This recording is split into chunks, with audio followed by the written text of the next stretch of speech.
우리가 지난 이제 토요일 날에 이제 감옥에 있는 세례요한이 마음이 많이 약해져서 예수님이 정말 메시아 맞습니까? 제자들을 보내면서 그 질문을 하는 장면이 나오죠.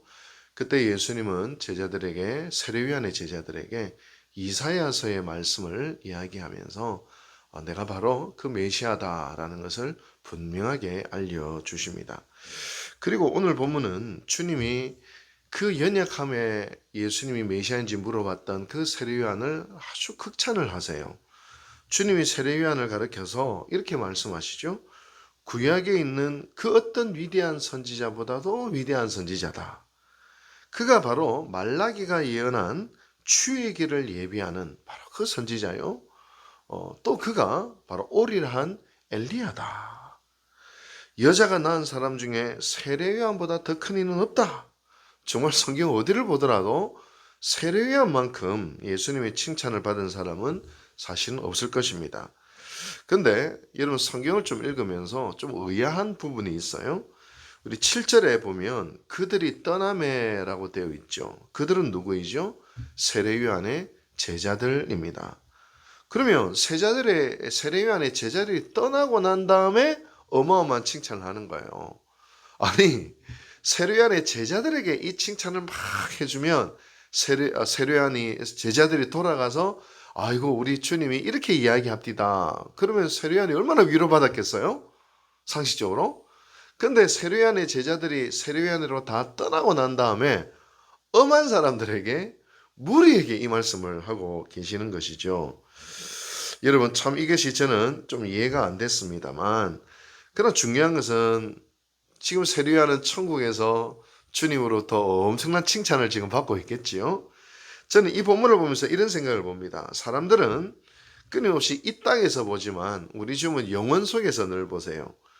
여러분 우리는 사람에게 말했냐 안 말했냐, 지금 들었냐 안 들었냐 이게 중요해요. 지금 억울하냐 억울하지 않냐, 지금 해결됐냐 안 했냐 이게 중요해요. 사람 앞에서 뭔가 됐냐 안 됐냐 하지만 사실 더 중요한 것은 하나님이 들으셨냐, 하나님이 하셨냐. 그리고 영원 속에서 주님은 늘 보시는 것 같아요. 성경을 보면 딱 그 한 시점에 필요한 말씀하시는 것이 아니라 영원 속에서 마치 이 인류가 존재하는 한 주님 오시기 전까지 모든 인류에게 말씀하시듯이 지금 이 말씀을 하시는 것 같습니다. 분명한 것은 세례요한이 어마어마한 또 천국에서 위로를 받고 있겠죠. 우리나라 기독교 역사 속에서 가장 훌륭한 목사님을 한 분 꼽으라면 뭐 두 분을 꼽으라면 아마 주기철 목사님, 손영훈 목사님을 꼽을 거예요. 다들 들어보셨죠? 저희 이제 장모님이 또 자랑을 하나 하면 주기철 목사님이 안수한 장로였어요. 저희 장모님의 아버지가 주기철 목사님이 안수한 장로였고 그 평양 산정교에서 막내 장로로 주기철 목사님과 함께 당회를 했던 또 기독교 역사의 그 사진을 보면 저희 집사람의 외할아버지죠. 그게 이제 사진이 딱 이렇게 나와요. 어찌됐든 이 주기철 목사님이 신사참배를 반대했죠. 그것 때문에 7년 동안 옥고를 치르시다가 이제 순교를 하셨어요. 서울의 서대문 형무소 여러분 한번 가보시면 일제의 그 잔혹한 고문 방법이 막 나와 있는데 그 고문 방법을 주기철 목사님이 다 당하셨대요. 어느 정도였냐면 일단 잠을 안 재우고요. 잠을 꾸벅 졸면은 이제 몽둥이 찜질이 그냥 막 시작이 되고요. 그리고 거꾸로 매단 채 그 코에다가 고춧가루를 탄 물을 콧구멍에다 막 이렇게 집어 넣기도 하고요. 그리고 이제 뭐 손톱과 발톱은 다 빠져 있었고요. 그 시신을 봤을 때 손톱과 발톱은 다 빠져 있었고, 심지어 사모님과 자녀들이 보는 앞에서 그 요도 있잖아요.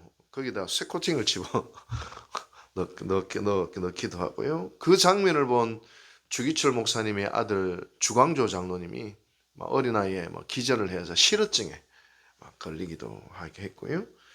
여러분, 그래서 이 목사님을 회유하기 위해서 고문도 가했지만 이제 잠깐 이제 출소를 시켜줘요. 이제 몸이 좀 편안하면 이제 혹시나 또 배교를 할까봐 싶어가지고. 근데 주기철 목사님이 산정은교회 설교단에서 5가지의 나의 기도 제목이란 제목으로 설교를 이렇게 하셨어요. 근데 그 설교를 들어보면 이제 그 글로 나와 있는데 뭐 가슴이 정말 정말 미어지도록 감동적이고 도전적입니다. 근데 두 번째 이제 기도 제목이 뭐냐면 이런 제목이 있어요. 장기의 고난을 견디게 하여 주시옵소서. 단기가 아니라 오랫동안의 고난을 견디게 해달라 이 말이에요. 단번에 받는 고난은 이길 수 있으나 오래 끄는 장기간의 고난은 참기 어렵습니다. 칼로 베고 불로 지지는 형벌이라도 한두 번 주어진다면 그래도 이길 수 있으나 한 달, 두 달, 1년, 10년 계속되는 고난은 견디기 어렵습니다. 그것도 절대 면할 수 없는 형벌이라면 할 수 없이 당하지만 한 걸음만 양보하면 그 모든 형벌을 할 수 없이 당하지만 한 걸음만 양보하면 그 모든 형벌을 면하고 도리어 상을 준다는데 많은 사람들이 넘어갑니다. 말 한마디만 타협하면 살려주는데 용감한 신자도 넘어지게 됩니다. 하물며 나같이 연약한 약졸이 어떻게 장기간의 고난을 견디어 배기겠습니까? 다만 주님께 의지할 뿐입니다. 그래서 나는 십자가 오직 내 주님의 십자가만 바라보고 나갑니다. 주님을 위하여 오는 고난을 내가 이제 피하였다가 이 다음 내 무슨 낯으로 주님을 대하오리까? 주님을 위하여 이제 당하는 수욕을 내가 피하였다가 이 다음 주님께서 너는 내 이름으로 평안과 즐거움을 다 받아 누리고 고난의 자는 어찌알고 왔느냐 물으시면 나는 무슨 말로 대답하오리까? 주님을 위하여 오는 십자가를 내가 이제 피하였다가 이 다음 주님께서 너는 내가 준 유일한 유산인 고난의 십자가를 어찌하고 왔느냐 물으시면 나는 무슨 말로 대답하오리까? 다시 말해 주기철 목사님이 그냥 아예 칼로 그냥 찔러서 날 죽이든지 총으로 쏴서 죽이든지 하면 자기는 뭐 죽겠다는 거예요. 근데 끝도 없는 고난, 이게 언제 끝날지 모르는 이 고난, 이 고문, 야, 이걸 당하다가 어느 순간 내가 견디다 못해서 무너질까 봐 목사님도 두려우셨다는 거죠. 여러분 사실 이 위대한 인물 중에 두렵지 않은 사람은 아무도 없어요. 사람인 이상 어떻게 안 두렵겠습니까? 우리 지난 시간에 얘기했지 사도 바울도 고린도에서 핍박이 얼마나 힘들었으면 간밤의 환상 중에 우리 주님이 나타나서 두려워하지 말아라. 그리스도인 내가 너와 함께한다. 그렇게 하나 우리 주님이 사도 바울을 위로해 주시죠. 또 오늘 본문의 세례요한도 감옥 속에서 정말 마음이 약해 있을 때 우리 주님이 내가 메시아이심을 이야기하면서 세례요한을 극찬해 주시면서 위로해 주신 것을 보고 있지 않습니까? 여러분, 근데 돌이켜보면 내가 언제 무너질지 모르고 언제 실족할지 모르는 그 두려움이 아름다운 거예요. 그 두려움이 거룩한 거예요. 여러분 주님 보실 때도 내가 믿음 잃을까 봐 두려워하고 내가 혹시 실족할까 봐 두려워하고 우리 주님 보실 때 그 두려움이 얼마나 예뻐 보이겠어요. 가령 우리 딸이요. 시험 못 칠까 봐 두려워하고 근데 시험 잘 치다 못 치다 에라 모르겠다 케이세라 세라 와리빌리 하면 부모가 걱정되지. 근데 시험 못 칠까 봐 걱정하고 성적 떨어져서 걱정하고 이걸 보면 아이고 참 얼마나 예뻐 보이겠어요. 근데 맞아요. 우리 주님도 세례요한도 그리고 또 사도 바울도 사도 바울도 그 두려워해서 혹시나 내가 실종하면 어떡하나 하는 그 두려움. 여러분 끝까지 믿음의 길을 가고자 하는 두려움이요. 포기하고 싶지 않은 두려움인 것이죠. 이 두려움을 주님은 또 얼마나 귀하게 보셨겠습니까? 그리고 그들을 위로하시고 그들에게 말씀하셨다는 것을 알게 됩니다. 사실 우리도 마찬가지입니다. 아주 우리가 막 강한 척도 하고 나는 다 할 수 있다라고 하지만 사실 한없이 뒤돌아서면 연약한 것이 우리들의 마음이요. 나의 본성입니다. 사람의 말 한마디에 쉽게 무너지기도 하고요. 예상치 못한 어려움에 쉽게 주저앉기도 하고요. 때로는 내가 굳건히 붙잡고 있던 믿음과 신앙생활이 한없이 추락을 하는 그런 경험도 우리가 신앙생활을 하다 보면 할 때가 있습니다. 그러나 바로 그때 우리가 사도 바울을 기억하십시다. 그 고린도에서 너무 힘들었을 때 환상 중에 나타나 주님의 위로를 받으며 다시 힘을 내었던 사도 바울. 세례요한을 기억합시다. 감옥 속에서 어쩔 줄 몰라 해서 정말 메시아인지 의심하였으나 다시 주님이 세례요한을 위로하시는 바로 그 세례요한. 주기철 목사님도 혹시나 내가 회개할까봐 덜덜 떨면서 걱정하고 두려워했으나 다시 십자가를 바라보면서 용기를 얻었던 그 주기철 목사님처럼 우리도 연약할 때가 있어요. 때로는 다 내려놓고 싶을 때도 있고 포기하고 싶을 때도 있고 그냥 두려워서 어찌할 바를 알지 못하고 있을 때 우리 주님은 우리를 바라보시면서 우리의 고통과 우리의 두려움을 오히려 귀하게 보시면서 우리에게 늘 말씀하시는 분이십니다. 그리고 의지할 분은 주님뿐입니다. 라는 그런 주기철 목사님이 고백처럼 이 시간 다시 한 번 더 주님 앞에 나아가 주님을 의지하며 나아가는 우리 성도들 다 되기를 바랍니다.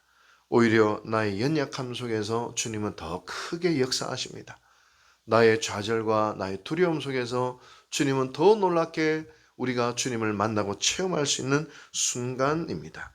그 두려움에 직면할 때 그 자리가 오히려 주님을 만나는 자리로 주님의 음성을 듣고 내가 이전에 경험하지 못하였던 오히려 놀라운 하나님을 경험하는 자리로 만들어 나가시는 우리 유곡제일교회 모든 성도들 되시기를 주님의 이름으로 축복합니다. 기도하십시다. 자비하신 하나님 아버지 감사드립니다. 인생을 살 때 어떻게 늘 승승장구만 하겠습니까? 어떻게 늘 강하기만 하겠습니까? 때로는 눈물 날 때도 있고 연약할 때도 있고 두려울 때도 있고 주저앉을 때가 있으나 그것이 나만 느끼는 감정이 아니라 심지어 사도 바울 선생조차도 세례 요한도 주기철 목사님도 그 두려움 속에서 주님을 바라보고 십자가를 바라보고 주님의 위로를 얻으며 다시 믿음의 길을 굳건히 갔던 것들을 바라보게 됩니다. 사랑하는 주님, 우리도 바로 그 순간 주님을 바라볼 수 있는 믿음을 허락하여 주시옵소서.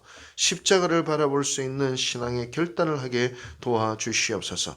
그래야 우리의 시험과 우리의 낙담과 우리의 두려움이 오히려 주님을 체험하는 공간이 되게 도와주시옵시고 주님의 음성을 듣고 주님 안에서 더욱더 발도 넘어 성장하는 계기가 되게 하여 주시옵소서. 오늘도 주님을 바라보며 살아가는 사는 성도들과 함께하여 주시옵소서. 예수님의 이름으로 기도하옵나이다. 아멘.